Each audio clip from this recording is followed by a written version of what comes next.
ভাবছি আমাদের সম্পর্কের নামটা দিব কি। তুমি আমায় ভালোবেসেছিলে নাকি শুধু আমিই ভালোবেসেছি? 60 বছরের জীবনের শেষ মাথাতে গিয়েও আমি তোমায় নিয়ে ভাববো, তোমায় নিয়ে লিখবো। আমাকেও 12 বছরে কেউ কথা দিয়েছিল জীবনের শেষ অবধি তোমার সাথে থাকবো। আমি তাকে ভালোবেসেছিলাম জীবনের সবকিছু উজাড় করে। সে বলে আমি মারা গেলেও নাকি সে ফিরবে না। এতটাই আমাকে ঘৃণা করে। ঘৃণা করার মতো তেমন কোনো কারণ খুঁজে পাইনি। আমার প্রতি হয়তো ভালো লাগা উঠে গিয়েছিল, তাই আমাকে আর চাইনি।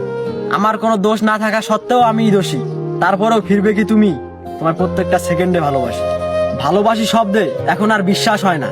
শহরে আরো প্রেমিকারা আমাকে চেয়েছিল, তবে তোমার মতো ম্যাজিক্যাল বিষয়টা আর কাজ করে না। তুমি ভালোবেসেছিলে একবার, ভালোবাসি শব্দকে কেন্দ্র করে অপেক্ষা আমার মৃত্যু অবধি।